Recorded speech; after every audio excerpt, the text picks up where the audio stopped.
Hey guys, tonight we begin with the sun-baked, olive oil-slicked world of ancient Greece, a civilization known for philosophy, democracy, and statues that didn't believe in pants.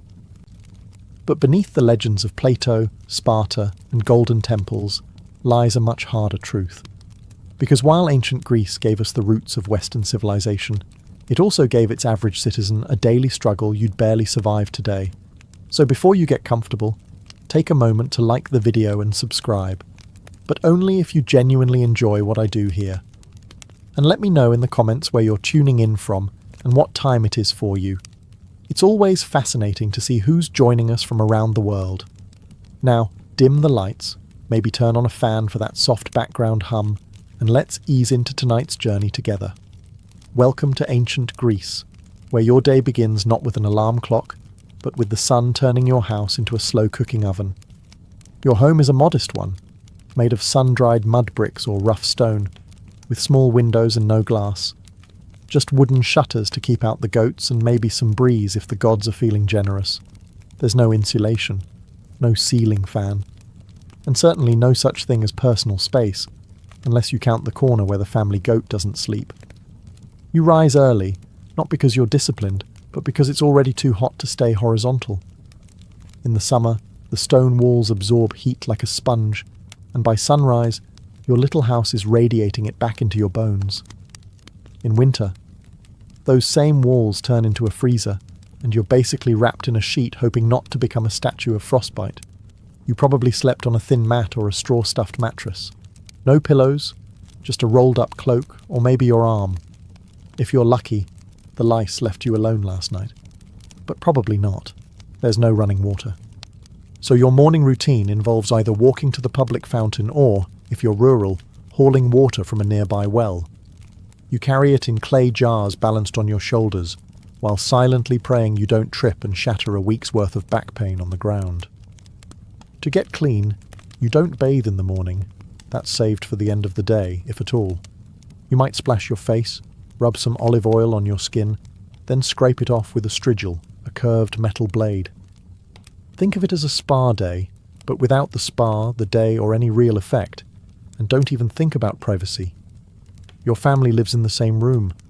You sleep together, eat together, and argue over who tracked mud in from the street, because the street is also your hallway, your newsfeed, and your trash dump. You haven't even eaten yet, and already your back hurts. You're sweating, and your tunic is sticking in places no tunic should. And this is the best part of your day. So you've survived the sweatbox of a Greek bedroom. Time to fuel up, right? Welcome to breakfast in ancient Greece. A meal so minimal it makes modern intermittent fasting look like gluttony. Your first bite of the day? Barley bread. Stale, dense, and about as exciting as the dirt it was baked near. It's called maza, made from ground barley mixed with water, shaped into flat cakes, and left to bake either on hot stones or in the ashes of last night's fire. Think ancient granola bar, but without sweetness, texture, or joy. You might dunk it in watered-down wine, because, surprise, the water isn't always safe to drink. There's no filtration system, no boiling, no Brita pitcher in your clay pantry. So instead, everyone, from kids to elders, gets a cup of oinos mixed with water. Not for the buzz, but for survival. If you're wealthy, maybe you get a fig or two, some olives, or a smudge of goat cheese. But let's be honest, you're not wealthy. You're lucky if your bread isn't crawling with yesterday's flies and doesn't crack a tooth when you bite it. No coffee, no eggs, no fruit bowl, no honey, unless you live near a decent beekeeper and know how to bribe them. And don't expect to sit and relax. Meals are fast. No chairs, no forks, and certainly no mindful eating. You chew, you nod, and you get back to work.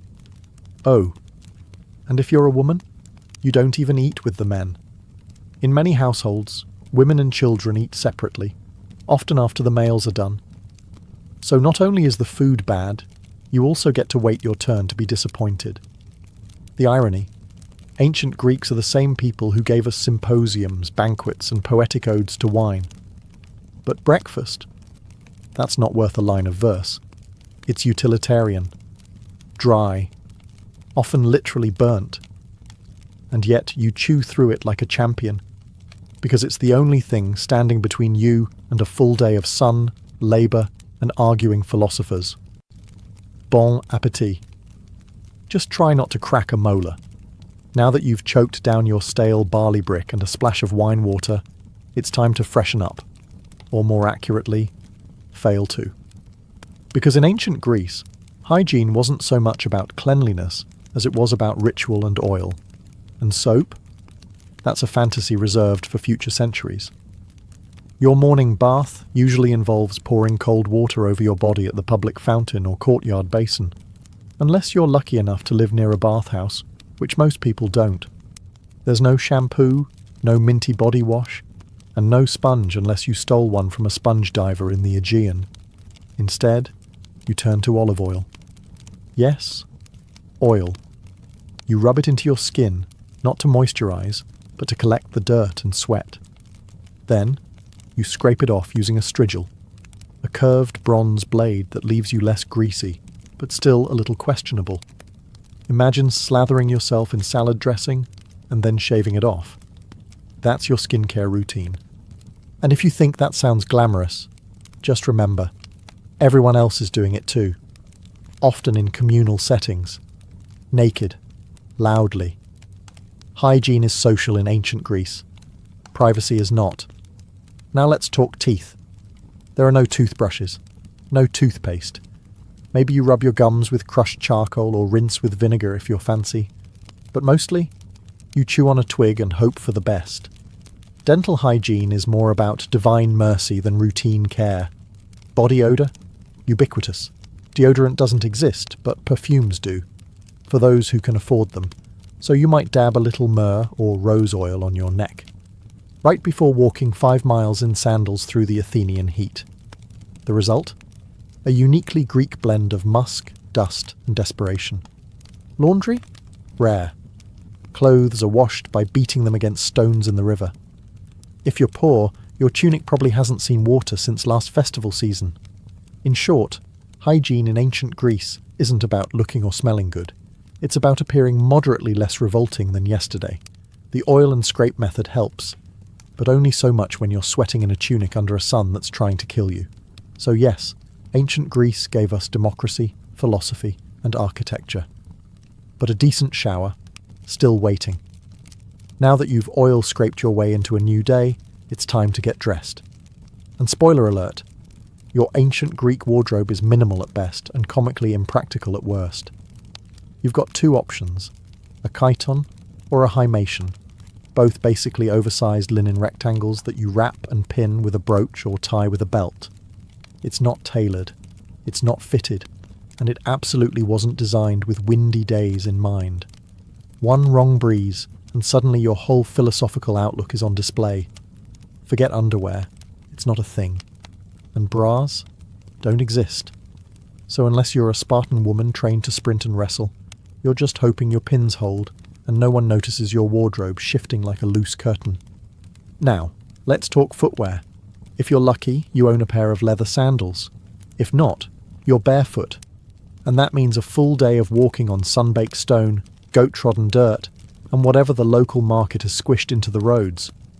Imagine strolling across a skillet in July while dodging donkey dung. That's your daily commute. Of course, there's no sun protection, no hats unless you're a farmer or sailor, and no sunscreen because you live in 450 BCE, and science hasn't been invented yet. The Aegean sun? It doesn't care how philosophical you are. It will roast you. By noon your shoulders are burned, your feet are filthy, and your linen robe has stuck to you in 4 places that defy geometry. And don't forget, public nudity isn't shocking in Greek society. You might pass men at the gymnasium training in the buff, or even politicians delivering speeches in togas that barely hold together. Now, if you're wealthy, your tunic might be dyed, maybe a soft purple or saffron yellow, but most people wear off-white or brown, because dyes are expensive, and no one wants to waste good colour on the guy who fixes fishnets for a living. So you walk through your day dressed like a toga burrito, sunburned, sweating, and hoping your pin doesn't pop loose in front of the priestess. And the worst part? You're only halfway through your chores. Welcome to ancient Greece, where military service isn't a job. It's your civic duty, your social expectation, and sometimes your one-way ticket to an early grave. If you're a free male citizen, especially in Athens or Sparta, congratulations. You're automatically a soldier, whether you like it or not. By your teens, you're already training with wooden weapons and learning formations in the phalanx, that famous Greek battle strategy that involves standing shoulder to shoulder behind large shields and hoping the guy next to you doesn't trip. In Sparta, boys start military training at age 7 in the brutal Agog system, a program that turns children into warriors by, essentially, starving, whipping, and isolating them until only the toughest remain. In Athens, things are gentler, but still mandatory. 2 years of training in your late teens, followed by decades of being on call. You don't get to say, I'm more of a thinker. Even philosophers like Socrates fought in wars, and not with witty comebacks, with actual weapons. And there's always a war. Whether it's Sparta versus Athens, Athens versus Persia, Sparta versus literally everyone, or just a neighbouring polis getting sassy about trade routes. Conflict is a way of life. Peace is just the pause between 2 invasions. Armour? If you can afford it, you get a bronze helmet, breastplate, greaves, a round Hopland shield and a spear. If you can't, well, try not to be in the front row. Leather and cloth don't stop arrows. The worst part? You supply your own gear. That's right, being a soldier is a BYOB situation. Bring your own bronze. Poorer citizens either beg, borrow, or fight lightly armed, which is Greek for more likely to die first. And when you're not fighting, you're preparing, training, cleaning weapons, arguing in the assembly about strategy, or rowing warships for hours as part of the navy. Because yes, those triremes don't paddle themselves. There's no veterans' healthcare, no pensions, no therapy, just scars, limps, and the occasional poorly carved gravestone praising your virtue and courage. If you think life as a man in ancient Greece sounds rough, just wait until you hear about being a woman. In most Greek city-states, especially Athens, women had fewer rights than a pile of decorative urns. You couldn't vote, couldn't hold office, couldn't own land outright, and rarely appeared in public without a male escort. In fact, if people saw you out too often, they might start whispering that you were a courtesan or worse, a Spartan. Let's start with your daily routine. You wake up before sunrise to start the chores. You spin wool, weave cloth, grind grain, fetch water, bake bread, manage the slaves, if your household has any, and raise the children. You're the household CEO, but one without pay, respect, or days off. Your social life? Limited. You don't attend plays. You don't join the philosophical debates. You're not at the gymnasium. That's for naked men only. You're confined mostly to the gynoeceum, the women's quarters, and your contact with the outside world consists of glimpses through latticework windows. Education? If you're lucky, you might learn to read a bit, but mostly you're trained in domestic duties. Philosophy? Rhetoric? Geometry? That's for the boys. Your job is to marry well, have sons, and stay invisible while doing it. Marriage happens young, often in your early teens, to a man twice your age, arranged by your father, who treats you more like a trade agreement than a person. Love is optional. Dowries are mandatory, and when you do have children, your primary value becomes your womb. Now, Sparta was the exception. Spartan women were famously more liberated. They were educated, exercised in public, and could own property. But before you envy them too much, remember, their freedom came from a state-sponsored obsession with warfare and eugenics. Your main job as a Spartan woman? Give birth to strong warriors or face disgrace. And if your husband dies? You can't inherit much. You can't remarry without permission, and your options shrink faster than your social circle. You're stuck, legally, socially, and often physically. So yes, the Greeks worshipped powerful goddesses, Athena, Artemis, Hera, but real women.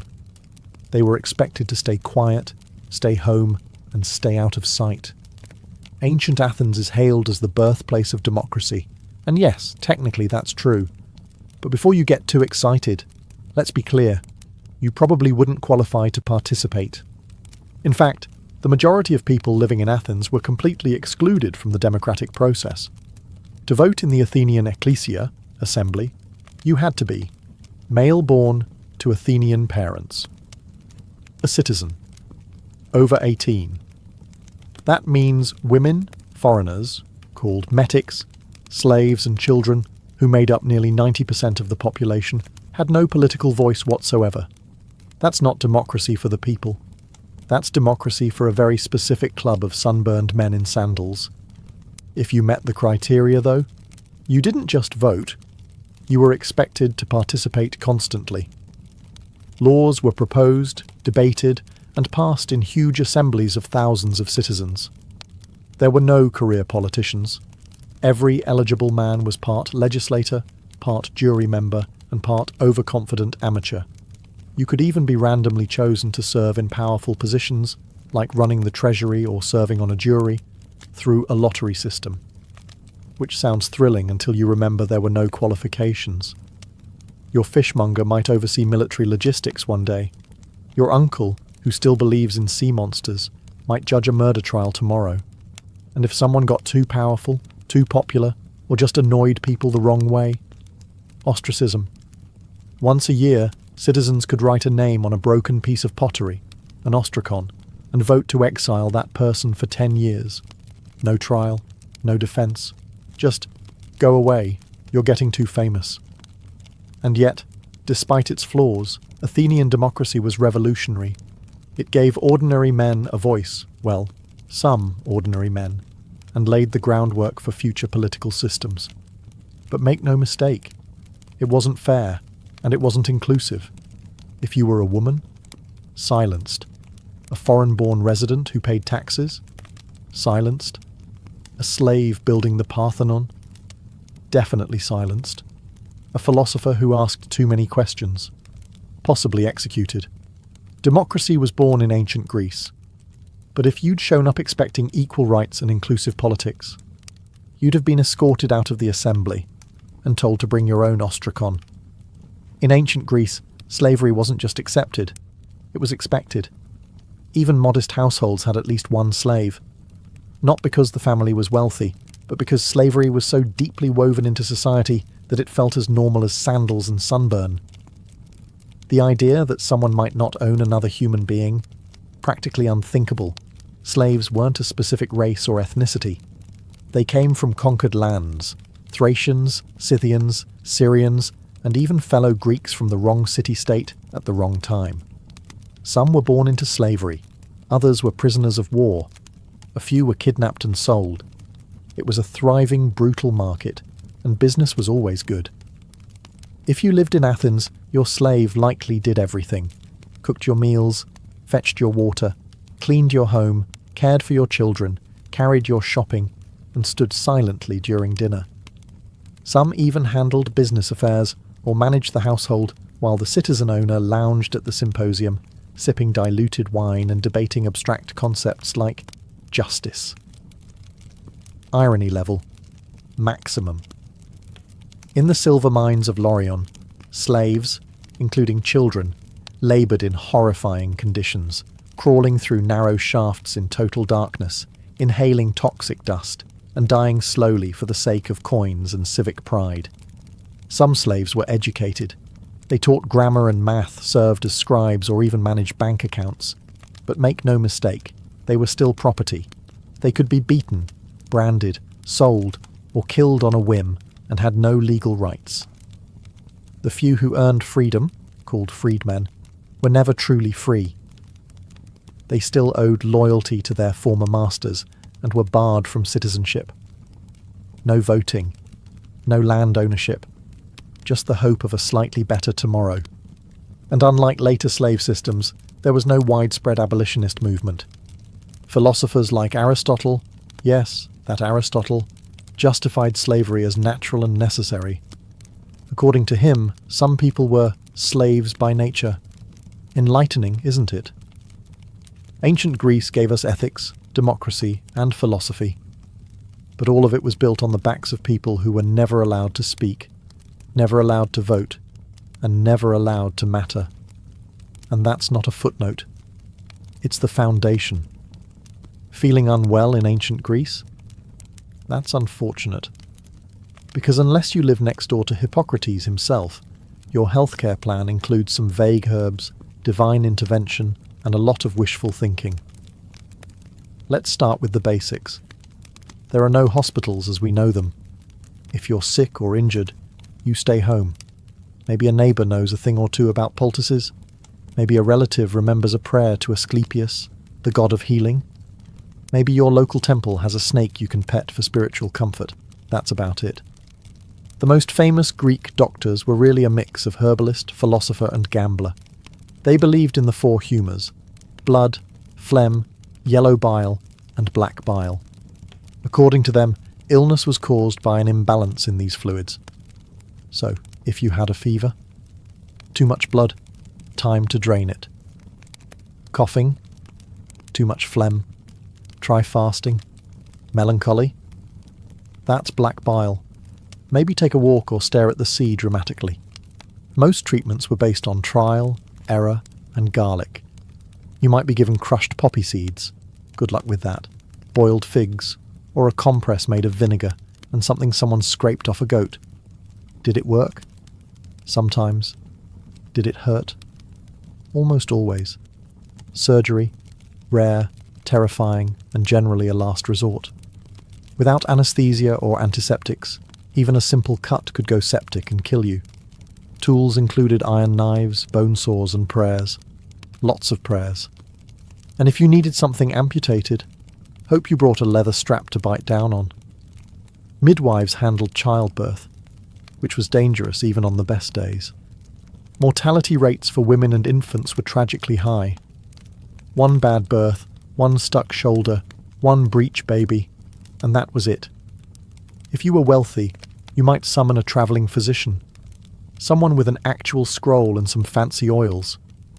If you were poor, you relied on local knowledge, street remedies, and sheer resilience, or you simply didn't recover. But hey, at least they believed in rest, clean air, and a balanced diet, so there's that. Ancient Greek medicine gave us the Hippocratic Oath, but it also gave us treatments like drink boiled cabbage water. So yes, healthcare in ancient Greece. Mostly herbs, hope, and hang on. In ancient Greece, theatre wasn't just entertainment, it was a civic duty, a religious ritual, and sometimes a full-contact sport for the soul. Let's start with the good part.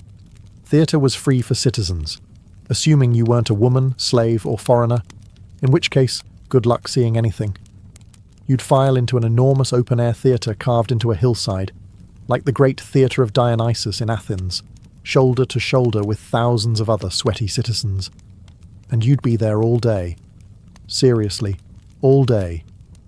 The Dionysia festival ran from dawn until night, with back-to-back plays, tragedies, comedies, and satyr plays. No intermission, no snacks, and certainly no bathroom breaks, unless you counted a bush on the hillside. If you showed up late or acted out, you weren't just frowned at, you could be fined. The performances themselves? Wild. Tragedies were emotionally gutting. Murder, madness, war, gods destroying families because of one bad decision made 3 generations ago. You didn't come to laugh, you came to weep in unison. Then came the comedies, which weren't exactly light-hearted family fare. These plays mocked politicians, philosophers, entire cities, and bodily functions with stunning precision. Imagine if Saturday Night Live and a college debate had a baby, then dressed it in a giant phallic costume and sent it on stage. Actors wore towering masks, platform shoes, and exaggerated costumes. All male, of course, even for women's roles. The chorus sang, danced, and shouted commentary, like an ancient Greek version of Twitter, only louder and wearing tunics. And this wasn't passive viewing. The audience was loud. They booed, hissed, threw things, and argued mid-performance. Theatre was democracy with stage lights. If the play offended you, you let them know. If it moved you, you shouted, wept, and maybe re-evaluated your life. At the end of the festival, A jury voted on which playwright won. Imagine spending 3 days crying over Orestes, only to find out some bawdy comedy with a talking pig god took the prize. That's ancient Greece for you. So yes, in the theatre, you were never just watching, you were participating, and possibly throwing olives. So you've survived your tragic all-day theatre binge. Now you wander into the agora, the bustling heart of the city, and stumble right into a man wearing a cloak, holding no shoes, and asking strangers, "What is justice?" Welcome to philosophy. It's everywhere, and it's not optional. In ancient Greece, particularly in Athens, philosophy was the local sport, and the champions were names we now associate with world-changing ideas. Socrates, Plato, Aristotle. Back then, though, they were just eccentric men who talked a lot and made other people feel stupid. Take Socrates. The man made a career out of asking questions that led nowhere and dismantling people's confidence in their own opinions. You might be minding your own business, buying olives or petting a stray goat, and he'd appear, "Do you believe in truth?" I guess. What is truth? Cue 3 hours of mental spiral and a desire to move to Sparta. He never wrote anything down. His student Plato did that. But Socrates left a lasting impression, partly because Athens eventually executed him for being too annoying. Officially, it was corrupting the youth and not believing in the gods. But let's be honest, he probably just wouldn't stop asking questions during dinner. Philosophy wasn't a cozy academic hobby. It was loud, confrontational, and weirdly athletic. Debates happened in public spaces. They were spontaneous, intense, and often ended in hurt feelings or deep existential crises. No microphones, just voices, hands, and enough ego to fill the Parthenon. And if you thought you could just watch, think again. Philosophers loved drawing in random bystanders. You didn't walk past Plato's academy. You were absorbed into it. You said one thing slightly wrong and suddenly became the day's example of unexamined life. Even kids weren't safe. Aristotle tutored Alexander the Great, a teenager who later conquered half the known world. Imagine your high school civics teacher handing you a globe and saying, "Go fix this." So yes, philosophy gave us logic, ethics, science, and political theory. But in ancient Greece, it also gave you a headache, a crisis of identity, and a 70% chance of being publicly humiliated by a man in sandals. So, you've made it in ancient Athens. You're well-spoken, clever, politically active. People like you. Maybe too much. That's your first mistake. Because in Athens, being too popular could get you kicked out of the city for 10 years. Not arrested, not fined, just gone. This wasn't a conspiracy or a backroom deal. It was built into the system. It was called ostracism, and it was perfectly legal, perfectly public, and perfectly terrifying. Once a year, the citizens of Athens would gather to decide whether to hold an ostracism vote. If enough people agreed, everyone wrote the name of a person they wanted exiled on a broken piece of pottery called an ostracon. If someone got 6,000 or more votes, they were banished. No trial, no explanation. Just pack your sandals and leave. You didn't have to be a criminal. In fact, most ostracized people had done nothing wrong, except get too influential. Maybe you were a war hero, a persuasive speaker, or just had great hair. Whatever it was, your fellow citizens decided you were becoming a threat to democracy. And democracy voted to yeet you into temporary oblivion. And here's the twist. It wasn't permanent. Ostracism lasted 10 years, after which you could come back like nothing happened. Your property was untouched. Your citizenship remained. No grudges. Just a decade-long vacation you didn't ask for. Some famous Athenians were ostracized. Aristides the Just was so well liked that someone allegedly voted against him just because they were sick of hearing how virtuous he was. Brutal. Even Themistocles, the military genius who saved Athens at the Battle of Salamis, got the boot once he got too cocky. Turns out, gratitude has an expiration date. Ostracism was meant to protect Athens from tyrants, but it often punished success. So if you were ambitious, you had to walk a fine line. Be respected, but not too respected. Popular, but not charismatic enough to worry people. Think of it like a reality show where the prize for winning too many fans is being exiled to the countryside with your dignity and olive oil stash. Athens gave birth to democracy, but it also invented cancel culture 2,500 years ahead of schedule. In ancient Greece, you didn't ask if you were going to die young. You just wondered how soon and how painfully. Life expectancy hovered around 30 to 35 years, and that was if you made it past infancy, which was no small feat. Roughly 1 in 3 children didn't survive childhood, thanks to disease, poor nutrition, and the fact that hygiene was, as we've discussed, more theoretical than actual. You could die from anything: a scratch that turned septic, a fever no one could explain, childbirth, a leading cause of death for women, or something as simple as drinking the wrong cup of water. Medicine was limited, and divine intervention wasn't known for consistency. If you lived in a city, disease spread fast. Cramped quarters, open-air sewers, and communal fountains made epidemics a regular part of life.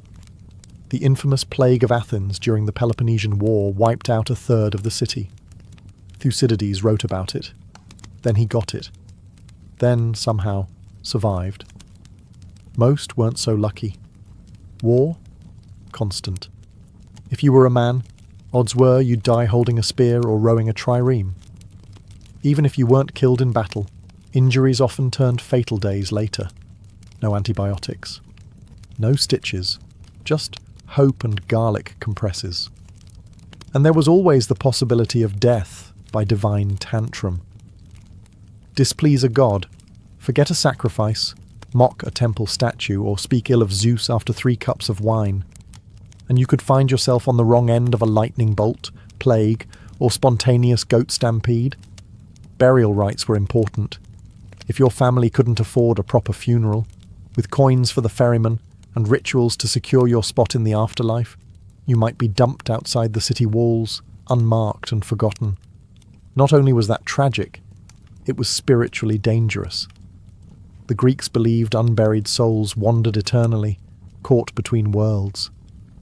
Death wasn't poetic, it was daily, and it didn't care about your philosophy, your beauty, or your lineage.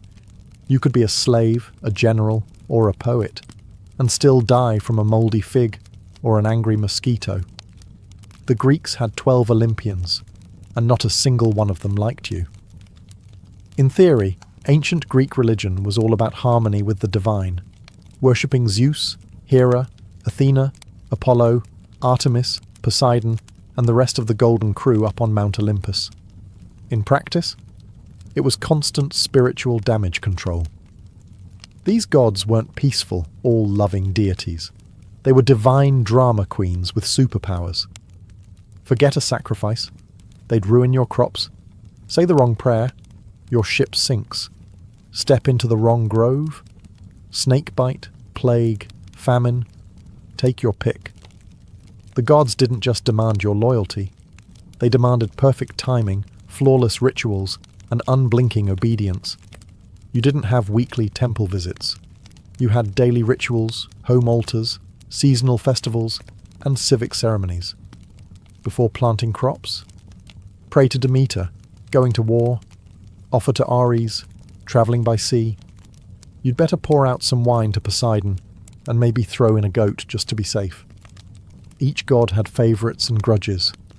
Apollo might protect your city, unless your grandfather offended him once, in which case you're cursed until further notice. Hera was the goddess of marriage, but she also specialised in making mortal women's lives miserable if Zeus so much as looked at them. Athena rewarded wisdom, and also turned people into spiders. Casual. And if the Olympians weren't enough to keep you nervous, there were nymphs, satyrs, spirits, river gods, and monsters lurking around every corner. Step on the wrong patch of sacred land, and suddenly your left leg belongs to a vengeful woodland sprite.